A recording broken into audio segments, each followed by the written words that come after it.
भैया अगर आवाज सुनत हो हम तो 2 मिनट खातिर मंच पर आ जाए तले पिकुए भैया ला गाना शुरू कर दिया वही जो सोहा के सुन ले अगर जे टाइम मिली तो आ जाए 2 मिनट खातिर।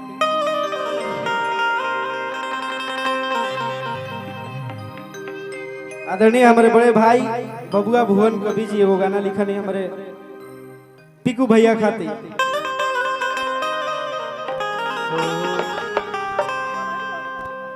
माइनर भैया मेजर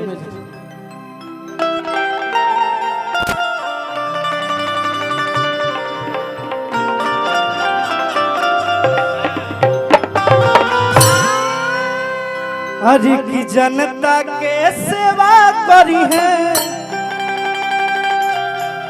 कि कबहू केहू से नहीं डरी है कि जनता के सेवा करी है हर कबू केहू से नहीं डरी है तो सुख दुख में रही है सहैया कि मोर राजीव भैया कि बेटा बन के करी है भलैया मोर राजीव भैया आएगा भैया कि सुख दुख में रही हो सहैया ए राजीव भैया सुख दुख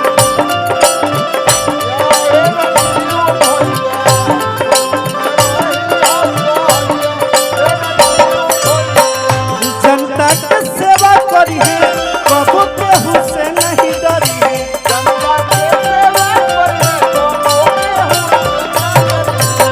जनता के सेवा करी है कबो केहू से नहीं डरी है सुख दुख में रही है सहैया ए राजीव भैया सुख दुख में रही है सहैया ए राजीव भैया ए राजीव भैया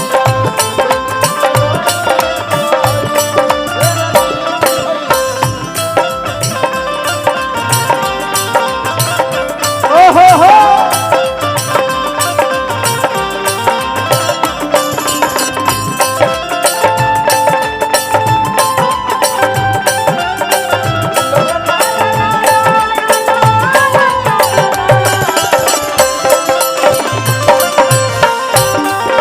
बना रहा बाबू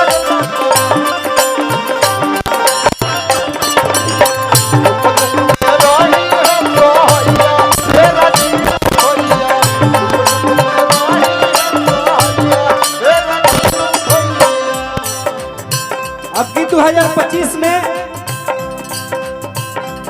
हमनी के रिक्वेस्ट रही रहुआ सभे से जितना भी हमनी के कलकार बानी जा किया वाला 25 में हमारे विधायक से भैया के जिताई पिकू भैया के और भैया के साथ आप सबके हमेशा मिली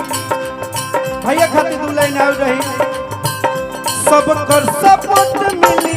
एक तरफा वोट मिली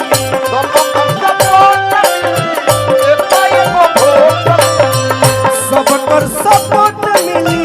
एक तरफा वोट मिली छोड़ी हो जन केहू के कलैया ए राजीव भैया छोड़ी हो जन के बेटा बन के करी हो भलैया ए राजीव भैया बेटा बन के करी हो भलैया ए राजीव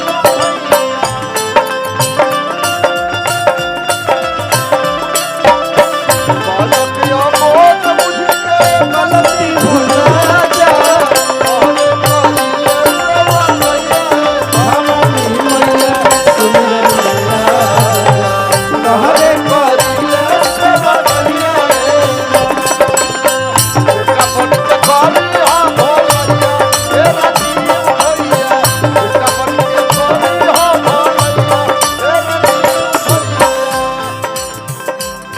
रजनीश भाई की तरफ से पुरस्कार हमारे गुड्डू यादव जी की तरफ से पुरस्कार बार बार प्रणाम रहे इसी बात की प्रतीक्षा रही लास्ट भाव में कहे के भैया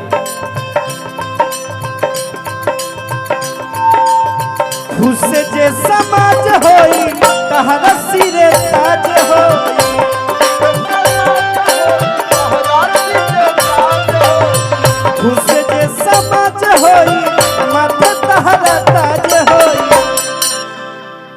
तो जुटी है पिंटू रजनी सजस गवैया ए राजीव भैया सुख दुख में लही हो भैया ए राजीव भैया बेटा बन के करी हो भैया ए राजीव भैया